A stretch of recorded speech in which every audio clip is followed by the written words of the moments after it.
Baron Edward von Toll. Of course, I remember reading about his tragic expedition at school. We were taught he had died a hero's death out on the icy wastes, searching for Sanikov land. Yet what if, in doing so, he had sailed accidentally into the interior, deep below the crust of the world? A fellow citizen of the surface. I had to try and find him.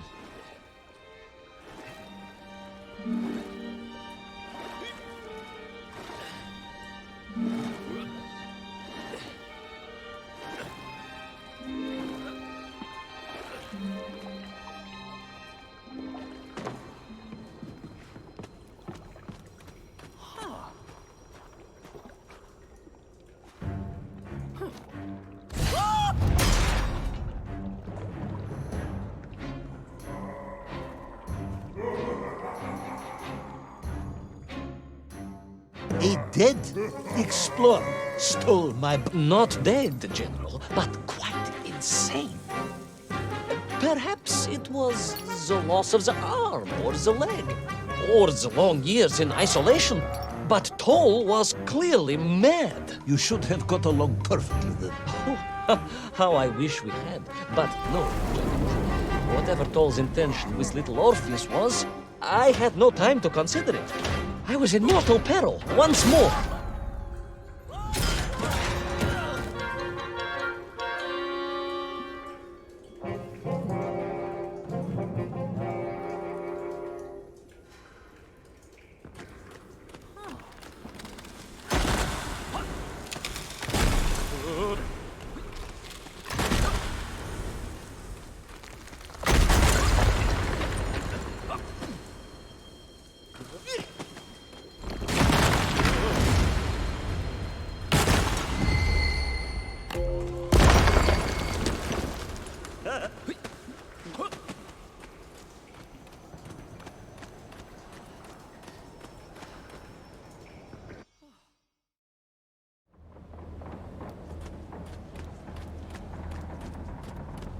So, you believe that Toll had somehow enslaved the Menkiv and bent them to his will? I do, General. It was obvious.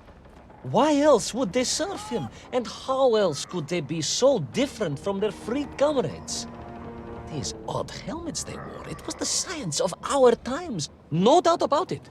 Although fused with some strange crystal technology I could not recognize. To be honest with you, it didn't seem appropriate to stop and ask them.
This Toll, you say he was an explorer? Yes, General, he was. He vanished some 60 years ago. I remember the story well. And you say he stole little Orpheus? To get home, General, to get home. I think he must have thought he could use the atomic bomb to blast his way back to the surface.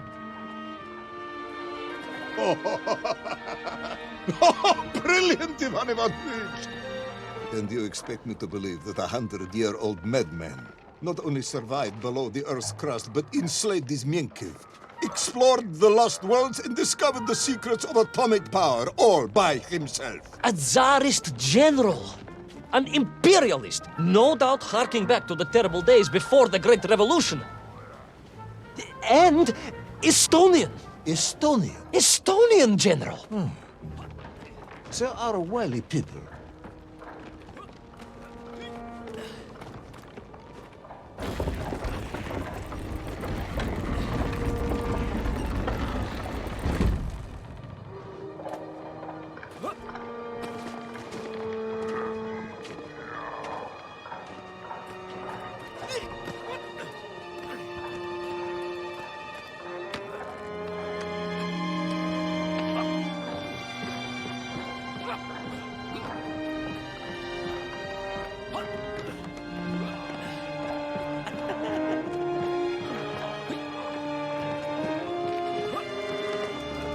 The slave mines stretched away into the distance, and I sometimes wondered if I would ever find my way out. But I never gave up, General. Of course you didn't. You are a hero. No, General, no, I am no hero. I am a simple toy maker's son from Tomsk. Omsk. General? Omsk. You said Tomsk. I said Omsk. You said Tomsk. General, I think I am well aware of the city of my birth. Perhaps all the moving around as a child confused you.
On we flew across the deserted, frozen plateau. I was single-handed in my pursuit, dogged in my determination.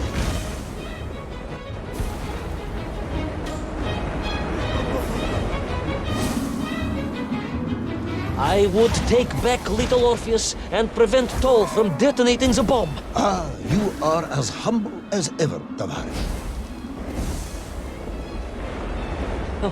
Well, General, you are a great military leader, a great strategist, whereas I am simply the humble son of a watchtoy, a toy maker, and driven by patriotic fever with no regard for my own safety. I rushed blindly on.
our courageous yet unfortunate hero drown in the depths of an inhospitable frozen sea?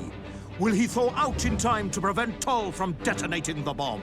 Will the general holiday in Omsk next year? Or Tomsk? Or perhaps both? What exactly is the difference between a mammoth and a hairy elephant? All of these questions and more should almost certainly be answered in the next exciting episode of Little Orpheus!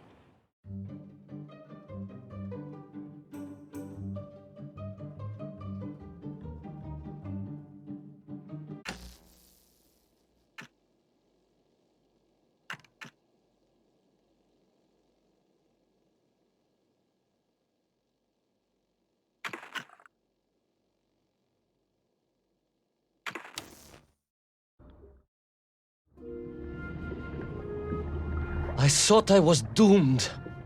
But a miraculous thing happened, General. I could breathe. It must have been the helmet that was jammed onto my head.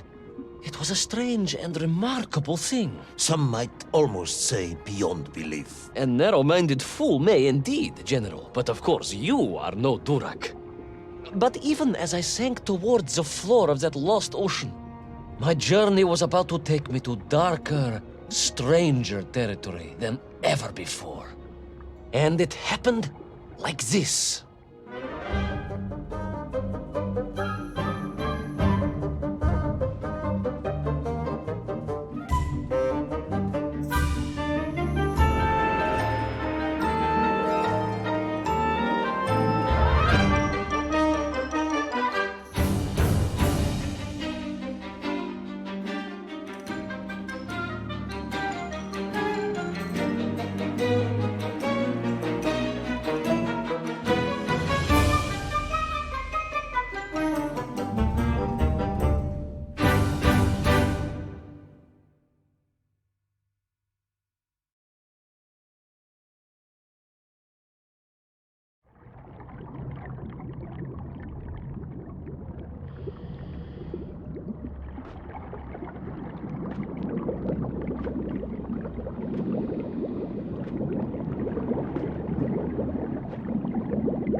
Let me see if I have this correctly.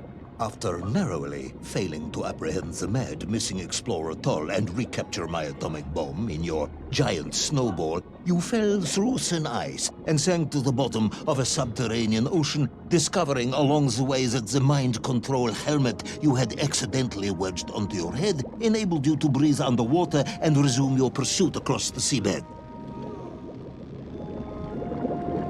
General, you seem perplexed. Perplexed? Perplexed is that the keys to my house are not where I left them. Perplexed is the fact my dog will not eat cheese like other dogs. No, Ivan Ivanovich, I am not perplexed.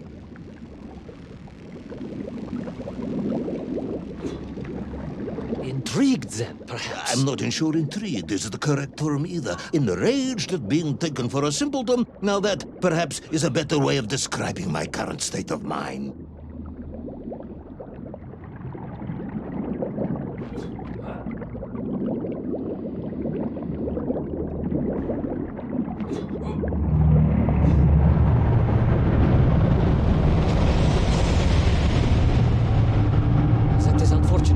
Once again, Comrade Privalov, I must correct you. Unfortunate is losing one's car in a snowstorm. Unfortunate is booking opera tickets on your wife's birthday and getting the date wrong. Oh, was she furious? That is not the issue! Furious. However, now that is a good word. I could speak with your wife. Would that help? I could always have a word with her if you like. I could always have you shot. Oh, you could. But I suspect she would appreciate the gesture less.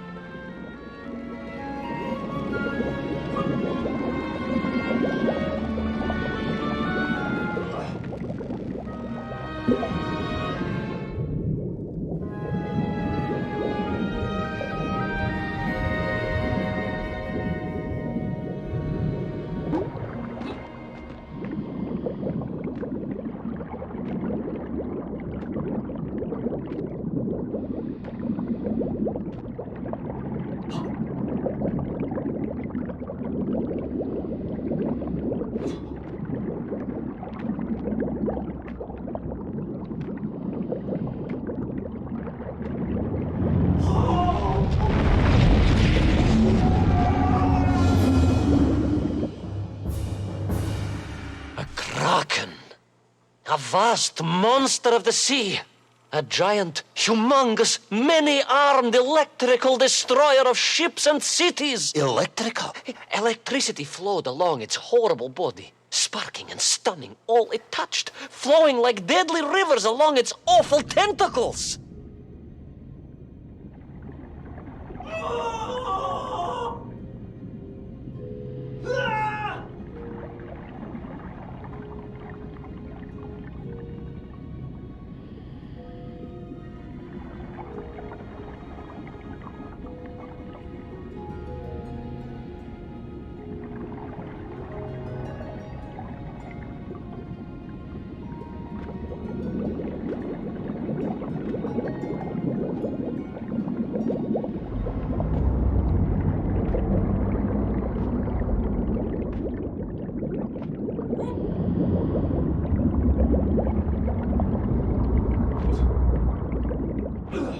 A sobering discovery. Are you suggesting that the vessel simply wandered off course and sank here? That seems unlikely even by your standards. No, General, I only wish that were true. The mighty ship showed terrible scars, signs of having been grappled and torn asunder by some huge and terrible adversary. It is indeed strange and curious. I am troubled by this discovery. Might you almost be perplexed, perhaps? Don't push your luck.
I was stationed at Sydney Ostrov some years ago.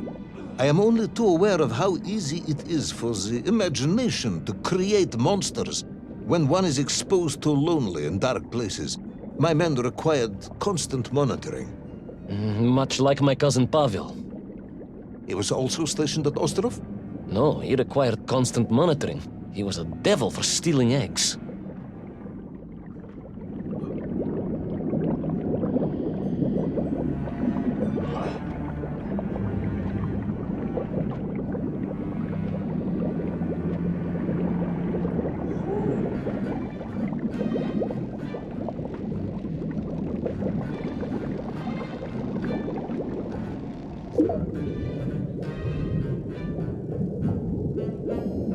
I was referring to the fear that something is lurking in the darkness. Something strange, brutish, and ill-intentioned. Again, that sounds much like my cousin Pavel.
I was being hunted. There was no doubt about it, and escape was all I could think about. Naturally.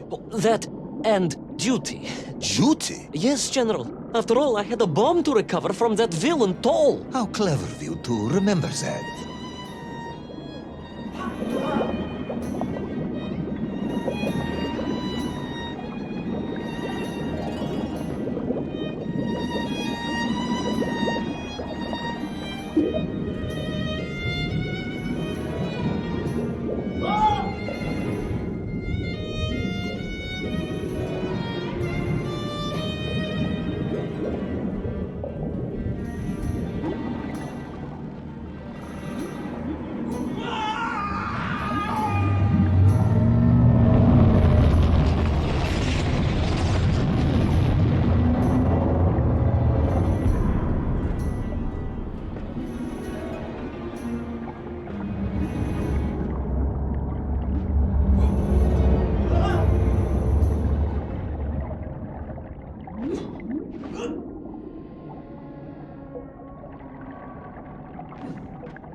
But first, there was the issue of escape. Escape from a dreadful, grasping creature that consumed all it could reach, dragging anything that wandered within its clutches to a miserable doom. A hoarder of useless trophies and stolen goods.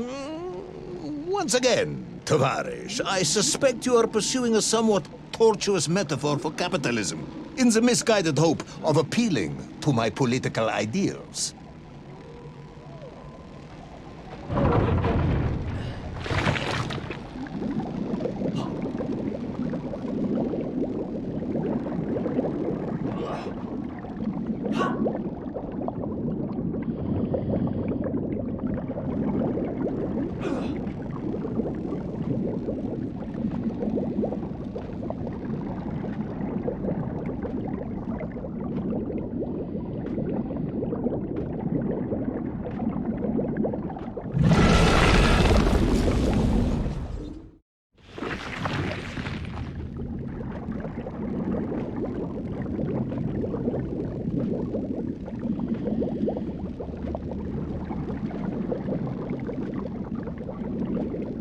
I was like a mouse, General. A little mouse being toyed with by a terrible cat. A rather wet mouse. I was like a little underwater mouse. Being stalked by a giant rubbery electrical cat with 8 tentacles. Exactly, General. Good, I'm glad we cleared that up. You may continue.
Submarines. You didn't mention submarines before. Didn't I? Why? No, Naverne, General, of course. Submarines, millions of them. Several, at least.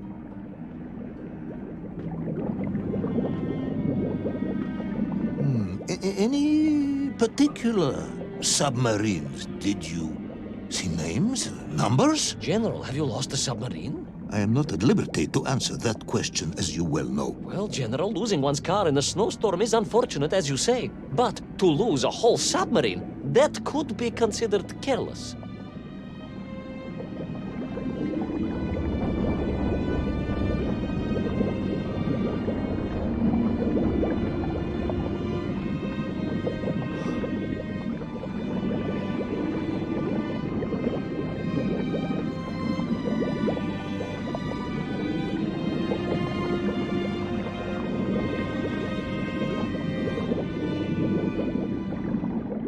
And you are certain it was M. de Vesci Pidishat. Well, that was painted on the hull, so I can only assume so. I think I know where this dismal story is going next.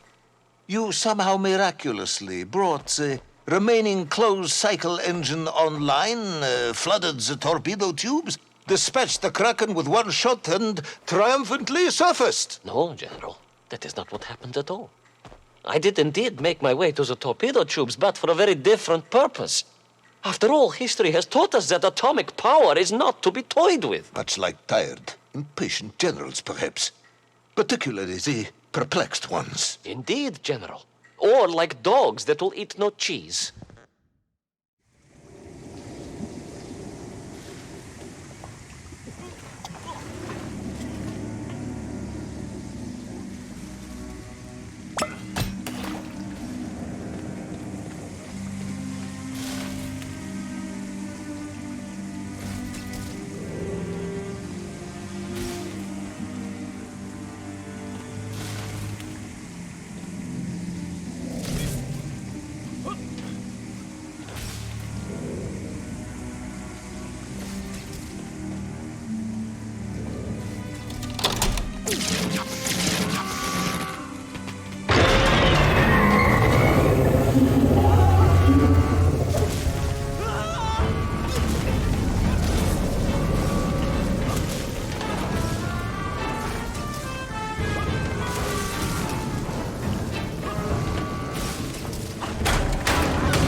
Determined yet disorientated hero end his days as socialist sushi? Will his daring exploits be cut tragically short by vengeful calamari? Will the general's wife ever forgive him for missing Ruslan and Lyudmila? And just how many eggs did Pavel steal, and where did he keep them? All of these questions and more may or may not be answered in the next exciting episode of Little Orpheus!